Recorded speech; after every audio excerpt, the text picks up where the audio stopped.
I really made good friends, I realised I fitted in, and obviously never wanted to leave the school. I was forever grateful that school looked after us and allowed us to come in. I remember catching the number 3 bus every morning from Parkmore where we lived. My brother and I had to get up and we had to leave the house by 6:35 a.m. We had to walk 4.5 blocks, winter or summer, to get that number 3 bus on 11th Street Parkmore. We made many friends on that bus. We still speak to many of them today. As the bus went through many areas, it almost started in our area, went through many areas. We spent an hour 10 every day on that bus, in the morning and in the afternoon, the same process once again. Moving on into high school, I really enjoyed my time. I loved being in many sports, swimming, rugby, soccer, and creating lifelong friendships with a little bit of studying along the way. I was never in fact a great student, and in fact my children a number of years ago diagnosed me as, "You've got ADD there, I'm telling you." And I think had I been properly medicated at school, potentially I might have done a little bit better. I spent my matric, I'm not sure if we still have the classes today by the same numeric and alphabetic codes, but I spent my matric in class 10Y. And if that's still the same class today, that was not known for its academic excellence. In fact, I witnessed Mr. Wolf, right here, one day march into our class, grab a certain individual who remained nameless by his ear, and walk him right out of that class. And I think he never came back to school. Correct.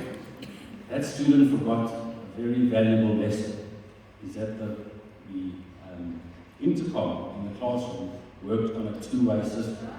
So when Mr. Wolf called that individual to his office, he remained listening to what the response was after the message was delivered. And unfortunately, I can't repeat that response, but within 2 or 3 minutes, Mr. Wolf was in that class, and that individual had been removed. While I was at school, I worked to make extra pocket money, from delivering newspapers at a young age of 11, to working in shops in Sandton City, to running my very own mobile disco, which in fact played at a social in this hall when I was probably in grade 11. And eventually started investing in shares at school. I'm not sure if the school still do it, but there was a JSC stock exchange game, and we played that in grade 11 or matric, and that sparked my interest. Just before I finished school, things got a little bit worse, with me having watched the sheriff arrive at my dad's rented apartment and move all my dad's furniture out of the apartment, left him with a bed and a fridge, and took his car. So when I finished school, a few months after that, I was told that unfortunately I had to make my own way. That would mean that I'd have to work during the day, hopefully at an accounting firm, and study at night as a part-time student. I accepted that, but I was pretty upset because all my friends were going to be going full-time, and I went to register for my degree. When I went to register, there were a whole bunch of accounting firms on campus, and those accounting firms were interviewing. A young lady came to me and said, "Would you like to hear what we have to offer?" And I said, "Absolutely." And the lady was from Professor Feinstein. I went through the process of speaking to her. She liked me, obviously, and she took me on to meet her senior partner. And in those discussions, the senior partner right then and there offered me a full bursary to go to WITS, to study full-time, and only having to work for them when my article period came up after my degree. The weird thing about it, and excuse me if I get a little bit emotional, I don't, is that lady is Valedictory introduction. Right.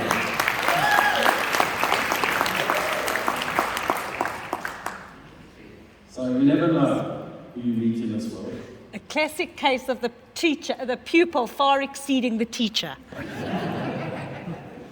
Years later, many years later, when I started my own business and things were going well and were reasonably successful, Raylene approached me, unaware in fact of how much influence she played in my success. I don't think she really put two and two together, and needless to say, Nobody ever says no to Valine. So from that day on, I became a big contributor to the King David Schools Foundation. And again, I couldn't say no to Valine, and she told me I have to become a trustee on the foundation, so that's what I am today.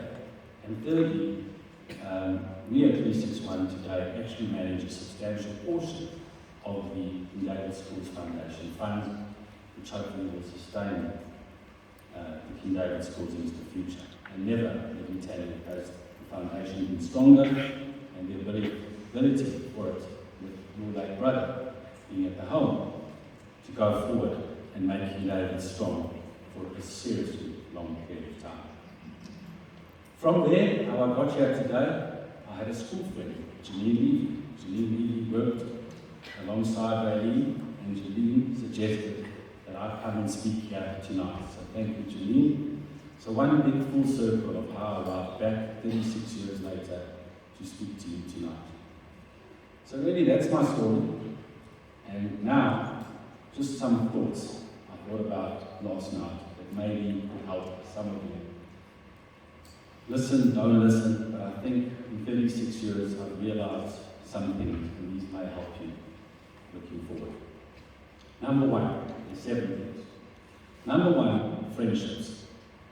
I think when you're in school, friendships are very easy.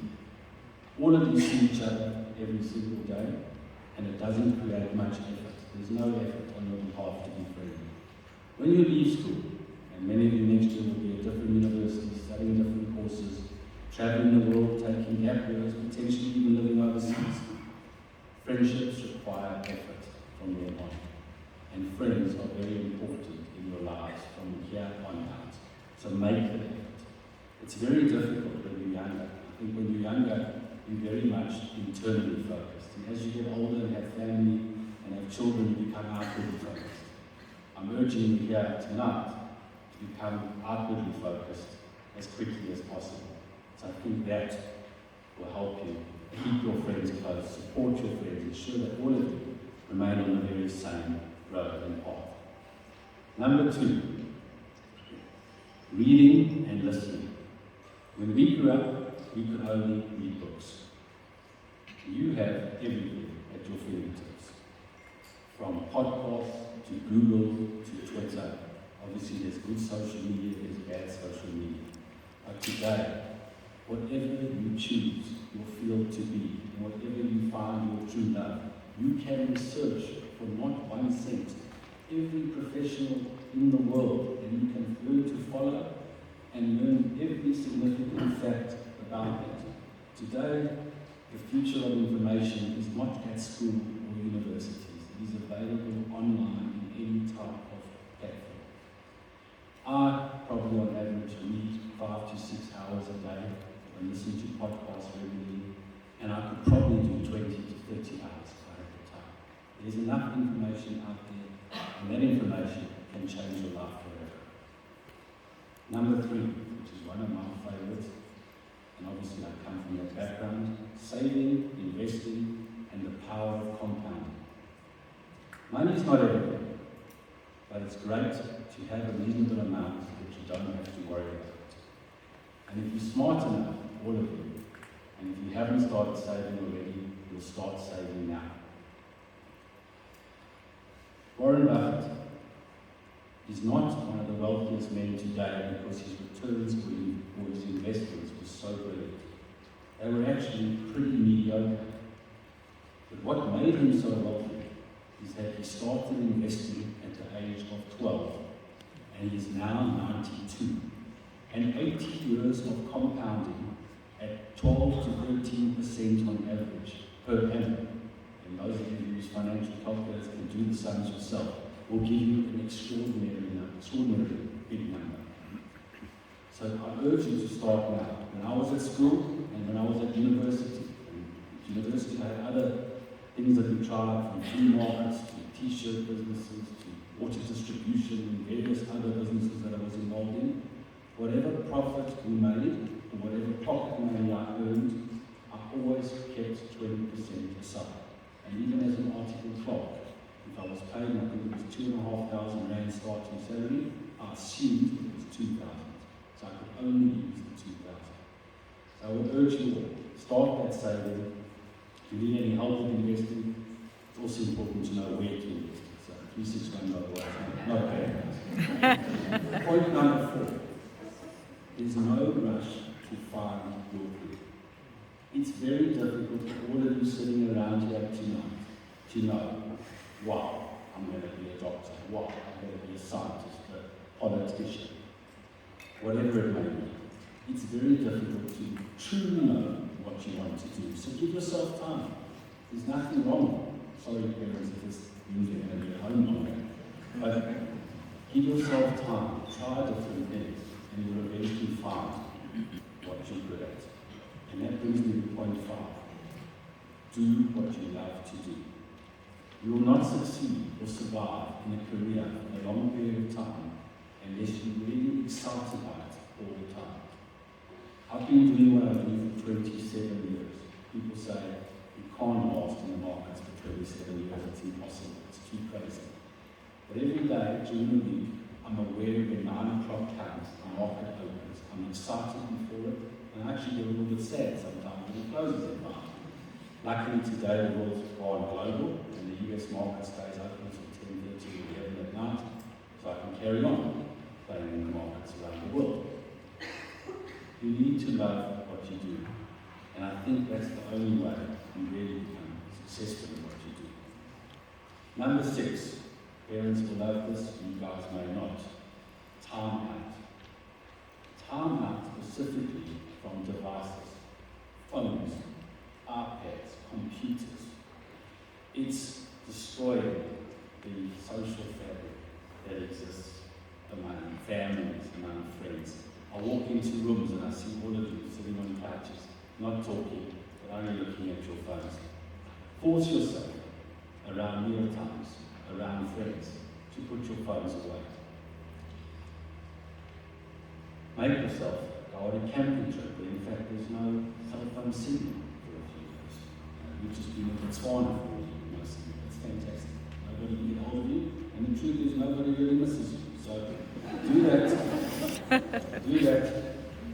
and I think it will open so many things for you.